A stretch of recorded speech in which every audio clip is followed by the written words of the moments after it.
Hello my friend, welcome to another adventure with Hannah. Except I'm not quite on my adventure, I'm on my way to a grand adventure. There's so many places I want to see before it gets cold and starts snowing, so I'm back in my truck camper for a couple months. I stopped by in the middle of the desert in the sweltering heat because today I want to try to cook a steak with the sun. Yes, you might think you heard me wrong, and you might think I've lost my marbles, but I am in fact going to try to cook a meal with the sun. Today you're going to be helping me prepare a steak with a method called solar cooking. I won't bore you with the science behind it just yet. I'm trying to determine if this is an alternative to preparing food when you can't use gas stoves or campfires. I thought of this because there's been so many wildfires lately, there's been a ton of fire restrictions. So I thought, how else can I prepare food? And I looked up and I thought, well, the sun still works. And apparently solar cooking you can use on a lot of conditions, not just when it's really sunny. I just happened to stop when it is extremely hot out. The sun is bearing down and I thought, let's just do it. So behind me I have several solar cookers. I'm not affiliated with these solar cookers at all. I bought these with my own money. This is not a sponsored video. I'm gonna try each cooker to prepare a different type of food. And then hopefully you can help me prepare and we can enjoy a delicious, tasty meal at the end of this day. I'm gonna go head into the shade, prepare everything, and then we're gonna throw it in these solar cookers and see how it goes. Before I start preparing my meal, I'm gonna have a small cup of coffee because it might be hot out, but I need a little bit of energy. I didn't sleep a whole lot last night because I was driving. So in order to make my coffee, I'm going to use the smallest solar cooker that I have today. I like this one because it's really convenient sized. It has a nice zip away case with a nice protective sleeve. That way it's perfect for camping and backpacking. And you can pull off this lid right here and there's a sleeve that goes inside like a tube, and that's how you can cook food. Or you can pull the sleeve all the way out and fill it with water and boil water just like I'm using right now. I didn't quite boil the water because I don't want to scald my mouth. I put about a cup and a half of water in and I set it in the sun for about 15 minutes and it's already really hot. It's nice because it has a little sundial on the bottom that helps you line up the sun to make sure you're heating as efficiently as possible. Pull off the lid, be careful because it can get hot. Ooh. Just like that. And I have perfectly temperatured water. Ready for some coffee. Fold up, you just flip this down. And these come together just like that. And you just zip it up.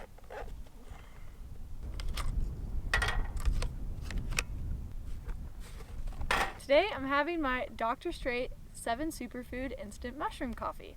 It's got 7 superfood mushrooms in it, 2 of which are chaga and lion's mane, which are 2 of my favorites.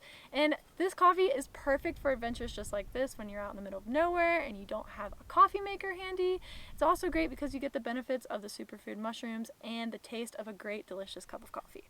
So if you want to check it out, make sure you check it out, drstraight.com, and it helps support this channel and adventures like this. So, cheers! So instead of just cooking one boring piece of steak, I decided to make a steak and shrimp kebab with some colorful fruits and vegetables.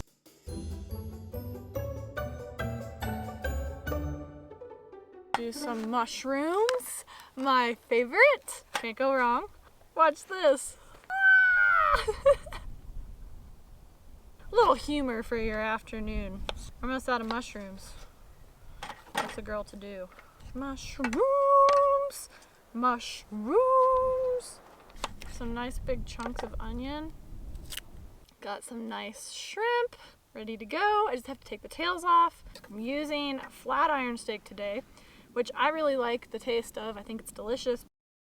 And now it's time for the best part.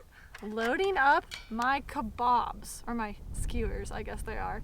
I'm probably going to put 2 of them in here. So this is the little tube that goes into the large solar cooker, and I'm going to load up 2 skewers, lay them right inside, and then let it cook. It's been a while since I've made a kebab, but this is going to be delicious. I'm going to try to get on as much as I possibly can. First skewer is done. I do eat meat. I'm not a vegetarian, but generally I feel best when I eat predominantly fruits and vegetables with a small amount of animal protein. Well, I had to smush my 2 shish kebabs together to make one big shish kebab, but I think this might be the biggest shish kebab I've ever seen in my life. You have to let me know what you would put on your shish kebab. Have you made them in the past? Let me know what your recipe is and maybe I'll try your shish kebab next time. I just need to add some salt, pepper, and a little bit of sauce, my marinade, and then I'm gonna stick this puppy. Ooh, that's a lot of salt. Careful with the salt. Gotta be conscious of your sodium. I can't wait to see how this turns out. Let's stick her in and see how long it takes to cook.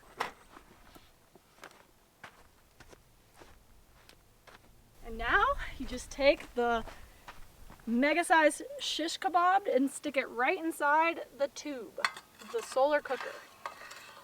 Just like that until it's sealed. This is the first time I've ever used this solar cooker before. Didn't even test and experiment with it, but I have high hopes.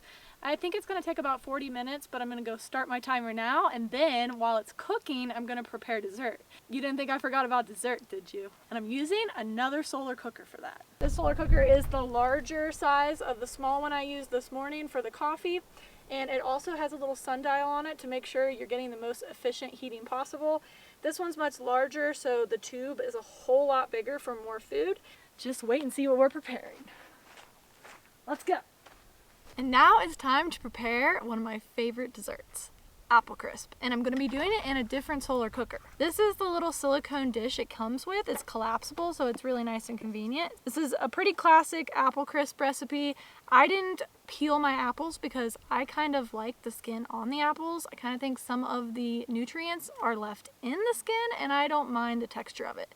But some people really don't like the skin left on the apples. To each their own. You can peel them if you'd like. It starts with a cup of flour, then a cup of rolled oats, 3/4 cup dark or light brown sugar, a half teaspoon of cinnamon, and a 1/4 teaspoon of nutmeg. But you just want to cut the butter in. And I know you're gonna say, Hannah, I thought you always said limit and watch your sugar. And I still stand by that. It's called dessert for a reason. You only have it every so often. It's a treat. I follow everything in moderation. You shouldn't cut out all the things that you love in life. I just love apple crisp, and I'm pretty sure that there's something else that's gonna take me out. It's not gonna be dessert one night every 2 weeks. So now I have the topping all mixed in, and the secret to this apple crisp recipe is the topping's not only on the top, it's also on the bottom. So I'm gonna take some of this and put it on the bottom of the solar cooking, and then you're gonna take all of the sliced apples, I'm gonna lay them right on top. And I used Honeycrisp apples because I love Honeycrisp apples. You can also use Granny Smith apples. Those are really good as well. Put the lid on. This solar cooker unzips just like this.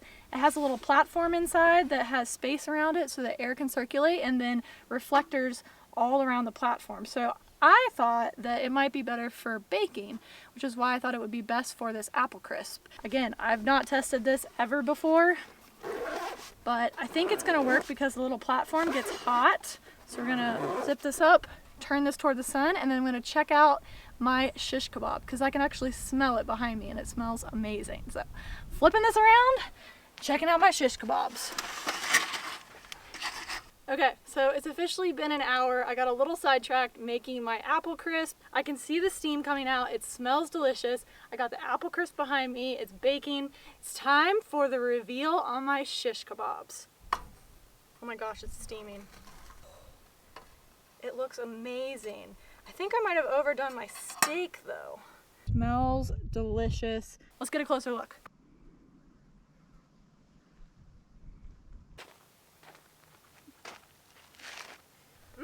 Mushroom.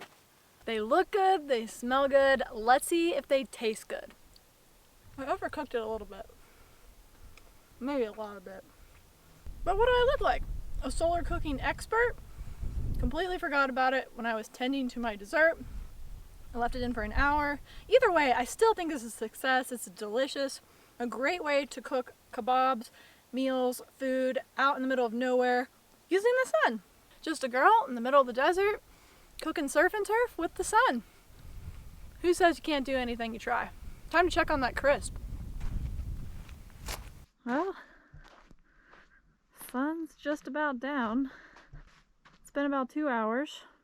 I think it's about time to pull this crisp out because I am getting tired of waiting for it to cook. Ta-da! Looks pretty delicious. Smells really good too. Check out my apple crisp. It tastes even better than it looks. And everything's cooked through. The apples are nice and soft.